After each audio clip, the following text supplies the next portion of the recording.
Au début de l'histoire, il y a une princesse très triste parce qu'elle vit très loin de sa famille, très loin du château de son père. Parce que son père, c'est le roi du pays des montagnes bleues. Et c'est un pays qui est très très loin. Elle est très triste, mais tous les jours, elle sort faire sa promenade le long de la rivière. Or, un jour, en promenant, elle croise un jeune homme. Un jeune homme qui a l'air très très pauvre, mais qui l'attendrit beaucoup parce qu'elle le trouve très beau. Et de plus, elle lui adresse la parole et il lui parle et sa voix est une douce mélodie à ses oreilles. Et il la séduit en fait. Alors, elle lui propose comme ça, elle lui dit, ben, si tu veux, je suis une princesse, tu n'es qu'un mendiant, mais moi je veux bien t'épouser. Alors le jeune homme est d'accord, il veut bien épouser la princesse, mais il dit, tu sais, on ne va pas pouvoir faire un grand mariage parce que vu comme je suis habillé, elle lui dit, ce n'est pas grave, je vais te trouver de beaux habits, je vais t'envoyer chez le meilleur tailleur du pays, et comme ça, tu pourras m'épouser. Mais attention, il te faut être rentré ce soir parce que je ne sais pas quand, mais très rapidement, je risque de devoir repartir pour le palais de mon père, et je ne voudrais pas que nous nous manquions. Alors le jeune homme, il n'est pas encore au prince, lui assure qu'il sera bientôt de retour, et tout en courant, il va jusque chez le tailleur. Le tailleur lui taille le plus bel habit qui soit, parce que le jeune homme a à la main une bourse emplie de pièces d'or que lui a donnée la princesse. Et quand il a taillé l'habit, il lui dit, eh bien, je pense que tu vas être très beau pour ton mariage, jeune homme. Et il lui dit, mais si tu veux, je pourrais te raccompagner jusqu'au château. Alors le jeune homme lui dit d'accord, et tous deux retournent vers le château. Seulement, en chemin, le tailleur, il est un peu jaloux de ce jeune homme, et il se dit quand même, il s'est moqué un peu de moi, il ne doit pas être si pauvre que ça, ou alors cet argent, on ne lui a pas donné, hein, il a volé. Alors, eh ben, en chemin, quand le jeune homme a grand soif, le tailleur lui donne de sa gourde, et dans la gourde, en fait, il y a une potion qui endort. Et voilà que le jeune mendiant s'endort sur le banc. À ce moment-là, on voit arriver un carrosse, et dans ce carrosse, il y a la princesse, et qui dit au jeune tailleur, « Ah, voilà mon fiancé, veux-tu le réveiller ?» Et le tailleur a beau le secouer, il n'arrive pas à réveiller le jeune homme. « Eh bien, fais-le monter dans le carrosse. » Et alors, le tailleur essaie d'attraper le jeune homme, il n'arrive pas à le soulever, les serviteurs de la princesse essaient aussi, mais il est devenu lourd comme du plomb. Alors la princesse dit, ben, ce n'est pas grave, quand il se réveillera, tu lui diras de venir jusqu'au château, mais il risque de ne pas me retrouver, et s'il ne me retrouve pas, eh bien tant pis, nous ne pourrons pas nous marier. Et elle repart, avec son carrosse. Quelque temps plus tard, le jeune homme se réveille, et le tailleur, qui comprend qu'il n'a pas bien fait, mais qui n'a pas un fond méchant, lui raconte toute l'histoire et lui dit, cours vite jusqu'au château. Si ça se trouve, la princesse n'y est déjà plus. Le jeune homme court jusqu'au château, et effectivement, la princesse est partie. Alors il demande à tous les serviteurs qui sont encore au château, où est la princesse, et tous lui disent, ben, elle est repartie chez son père. Mais c'est où chez son père? Et personne ne sait. On sait que c'est le pays des montagnes bleues, mais on ne sait pas où est ce pays. Alors il cherche, il demande, il met le chemin sous ses pas, il va loin, très loin, et jamais personne, il ne rencontre jamais personne qui ne sait où est le pays des montagnes bleues. Alors il est un peu désespéré, et finalement il décide de rentrer chez lui. Et il rentre chez lui en passant par un chemin qu'il n'a jamais pris, et là, au milieu de la forêt, il rencontre un homme qui est en train de réparer la toiture de sa chaumière avec des mottes de tourbe, parce qu'à l'époque, dans les maisons pauvres, on ne mettait pas de tuiles sur les toitures. Et alors il s'adresse et il dit, « Ah ben tiens, bonjour vieil homme, bonjour jeune homme, est-ce que tu ne saurais pas par hasard où se trouve le pays des montagnes bleues ?» Le vieil homme lui dit, « Non, ça, je ne sais pas du tout où se trouve le pays des montagnes bleues. Mais peut-être, je dis bien peut-être, peut-être que mon père pourrait te le dire. Ah, mais vieux comme tu es, ton père est encore vivant? Oh ben oui, je veux bien. Ben c'est lui qui me porte les mottes de tourbe pour que je les mette sur le toit. Ben tiens, le voilà qui arrive. Et là, le jeune homme, il voit un vieux, mais plus vieux que vieux, qui pousse une brouette chargée de mottes de tourbe. Alors, il l'appelle, il dit « Bonjour le vieux, bonjour jeune homme, qu'y a-t-il pour ton service ?» Ben, c'est que je cherche le pays des montagnes bleues, tu saurais peut-être où il est? Ah, le pays des montagnes bleues, mais moi je ne sais pas du tout où il est, le pays des montagnes bleues. Hein. Alors là, je n'en ai jamais entendu parler, mais il faudrait peut-être demander à mon père, peut-être que mon père, lui, le sait. Comment?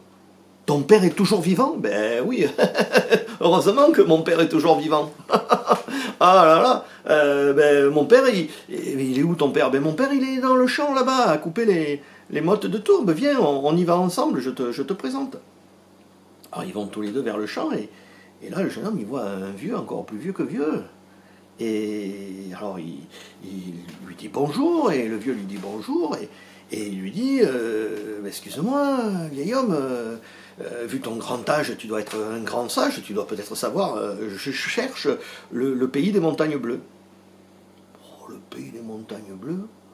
Alors là, le vieux, il réfléchit, puis il dit, mais que Dieu me fasse orphelin tout de suite si je sais où c'est. Comment ça, Dieu te fasse orphelin? Mais tu veux pas dire que ton père est encore vivant? Pardi que mon père est encore vivant. Ben oui, mon père, il est allé dans la forêt, il est allé cueillir des baies ou chasser quelque animal. Il va bientôt rentrer d'ailleurs, tu pourras lui demander. Ben tiens, le voilà qui arrive là-bas au loin. Et là, le jeune homme, il voit un vieux, mais plus vieux que plus vieux que plus vieux que vieux. Alors il le salue avec déférence et il dit « Bonjour vieil homme, je vois que tu es bien en forme pour ton âge. » Ah, mais c'est qu'il faut aller tous les jours promener un petit peu, la marche, c'est le meilleur des remèdes. Alors, vieil homme, est-ce que tu pourrais me dire, toi, vu ton grand âge, tu dois le savoir, où se trouve le pays des montagnes bleues? Et le vieux lui dit « Le pays des montagnes bleues, moi j'en ai aucune idée, hein, dis donc. » Alors, moi je peux te donner un conseil. Il faudrait peut-être demander à mon père. Quoi? Ton père? Mais ton père est toujours vivant? Eh oui, mon père il est toujours vivant. Oh, il est faible ces temps-ci, hein, parce que l'hiver a été dur. Mais viens, on va aller le voir. Et tous deux retournent à la chaumière, devant laquelle il était passé au début, là. Et il rentre dans la chaumière, et là, dans un lit, mais pas plus grand qu'un berceau, il y a un petit vieux tout rabougri, qui somnole. Alors l'autre, son fils, s'approche et dit « Oh papa, oui, qu'est-ce qu'il y a, fils? Et il y a un jeune homme là qui voudrait un renseignement. » « Ah oui, et quel renseignement voudrait-il? » « Il voudrait savoir si tu sais où est le pays des montagnes bleues. » « Ah, ben alors là, moi j'en ai aucune idée, qui dit le vieux. Et il se rendort. Alors le jeune homme, il est désespéré, il dit, si ces 5 vieux là, ils ne savent pas où est le pays des montagnes bleues, personne ne pourra me renseigner. Alors le chasseur qui est revenu de la forêt, là, le cueilleur de baies sauvages, il lui dit, mais demain je vais retourner dans la forêt là-bas, et puis on montera sur la colline, tous les deux, tu viendras avec moi, et j'appellerai les oiseaux du pays, parce que parmi les oiseaux, il y en aura bien un qui sait où est le pays des montagnes bleues. Tu vas voir, je vais t'aider.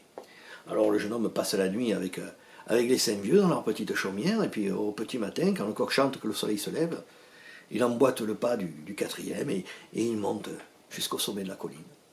Et là, le vieux, il sort de sa poche un sifflet taillé dans un bout de bois, il souffle, et là, se mettent à apparaître des oiseaux, des dizaines, des centaines, des milliers d'oiseaux, tous les oiseaux du pays qui viennent se poser autour du vieux au sommet de la colline. Et puis le vieux il regarde, il dit mais tout le monde n'est pas là. Et là au loin il voit arriver un aigle, le plus grand, le plus beau de tous les aigles, le roi des aigles quoi. Il arrive, et hop, il se pose au pied du vieux. Le vieux lui dit ben dis donc, quand je vous appelle, tu pourrais être à l'heure, hein, parce que surtout qu'en plus toi t'es pas le plus mal équipé quand même, t'aurais pu te dépêcher. Hein. Et là l'aigle dit mais oh, c'est que moi j'étais pas garé à côté là. Moi je reviens du pays des montagnes bleues, alors c'est pas la porte à côté. Tiens, le pays des montagnes bleues. Et ben voilà, ben tiens, demain tu vas passer la nuit avec nous l'aigle, et demain tu porteras notre jeune ami là au pays des montagnes bleues. Alors, l'aigle il dit moi je veux bien, mais c'est loin. Hein. Il va falloir me ravitailler en vol, hein, parce que sinon moi j'y vais pas jusque là-bas. Bon mais d'accord, on va s'organiser. Alors tous les oiseaux repartent, l'aigle, le jeune homme et tous les vieux retournent à la chaumière, tous passent la soirée ensemble, et le lendemain matin, l'aigle se prépare au vol, le jeune homme a été équipé par les vieux, il a 2 gibecières, une gibecière dans laquelle il a rempli de morceaux de viande crue pour nourrir l'aigle, une autre dans laquelle il a rempli de morceaux de viande cuite pour se nourrir lui.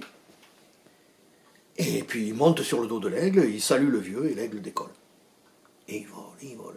Et il fait des dizaines, des centaines de lieues. Au bout d'un long moment de vol, il tourne la tête vers le jeune homme, il dit « Oh, donne-moi à manger, ravitaille-moi, parce que là je commence à faiblir. » Alors le jeune homme, petit à petit, lui donne toute la viande crue. Et l'aigle continue son vol. Et au bout d'un long moment, il dit « Oh là, j'en peux plus, hein. Il va falloir que je me pose, j'ai trop faim. Attends, j'en ai encore. » Et le jeune homme, il a fait attention de ne pas manger la viande cuite. Alors vite, il donne la viande cuite à l'aigle, dans son bec. Et comme ça, il finit par y passer toute la gibecière aussi. Et l'aigle, il commence à faiblir quand même, parce que la viande cuite, ça ne revigore pas comme la viande crue, qui dit l'aigle. Et le jeune homme, il jette les 2 gibecières qui sont vides, ça allège un peu. Et au bout d'un moment, l'aigle dit « Non, mais j'en peux plus, là, tu es bientôt arrivé, je vais me poser là, tu continueras, tu finiras à pied. Non, je ne vais jamais trouver, non, attends. » Il prend son couteau, il se coupe un morceau de sa cuisse, il le jette dans le bec de l'aigle. Et l'aigle, ah, ça c'est plus revigorant que la viande cuite de tout à l'heure. Et il continue. Mais à nouveau, il faiblit. Alors, le jeune homme, il coupe un autre morceau, il le met dans le bec de l'aigle. Et l'aigle finit par arriver au pays des montagnes bleues. Alors, il se pose dans un grand pré. Justement là, à côté, il y a une carcasse d'un animal mort, on ne sait pas ce que c'est, mais il se met à la dévorer tellement il a faim. Le jeune homme le salue bien, et comme il peut, il rampe jusqu'à la première maison qu'il trouve. Et dans cette maison vivent un homme et une femme. Ce sont les jardiniers du roi. Et comme ils ont un cœur grand, ils s'aperçoivent qu'il y a ce blessé devant leur porte, alors ils le prennent, ils le soignent et ils le gardent avec eux. Et une fois qu'il est rétabli, ils lui disent « Tu peux partir ?» Et lui il dit « Non, c'est grâce à vous que je suis en vie, je vais rester avec vous, je vais rembourser ma dette. » Alors il travaille avec eux au jardin. Et puis c'est comme ça qu'il apprend des nouvelles de la ville et du roi et de la princesse qui est bonne avec ses sujets. Et puis un jour, il apprend que la princesse va se fiancer et va certainement bientôt se marier. Alors, lui, il est désespéré, il dit, faut quand même que j'aille la trouver pour lui dire que je suis toujours vivant, que je suis là, que je l'ai recherché. Alors, il cherche à trouver un stratagème pour entrer au château, et la jardinière, qui a pitié de lui, lui dit, mais c'est ce que tu vas faire, tu vas prendre ce panier de pommes, la princesse, elle aime beaucoup les pommes. Tu vas aller au château, tu vas dire que tu veux lui remettre les pommes, mais méfie-toi des gardiens, tu dis que tu veux lui remettre en main propre. Et tu verras, elle te recevra, elle est bonne avec les gens quand même. Alors il prend le panier de pommes, il part vers le château. Quand il arrive au château, il tape à la porte, les gardiens lui ouvrent. Qu'y a-t-il, que veux-tu? Ben, c'est que j'apporte des pommes pour notre princesse. Eh ben c'est bien, laisse le panier là, on lui donnera. Mais non, j'ai ordre de lui remettre en main propre. Ah, mais si tu as ordre, alors. Eh bien, continue le couloir, et au bout là-bas, tape à la porte. Alors il continue le couloir, il tape à la porte, et la porte s'ouvre, et il se retrouve face à la princesse. Il lui remet le panier de pommes, et lui, comme il a la barbe qui a poussé, elle ne le reconnaît pas, quoi. Alors, elle lui dit « Oh, mais je vois que tu as l'air fatigué, et si nous buvions quelque chose ensemble et que nous trinquions ?» Alors, lui, il a dit « D'accord. » Elle a rempli 2 coupes, elle lui en a tendu une, et puis elle lui a dit « Tu sais, entre bonnes gens, il faut faire teinter les coupes entre nous. » Et quand ils ont teinté les coupes, leurs regards se sont croisés. Et là, quand elle l'a regardé dans les yeux, elle l'a reconnu. Alors, il n'a plus été question de se fiancer à un autre. Elle a annoncé la grande nouvelle qu'elle avait retrouvé son grand amour. Et tous deux se sont mariés et ont vécu très heureux et très longtemps. Et ont eu beaucoup d'enfants. Et clic et clac, l'histoire est dans le sac.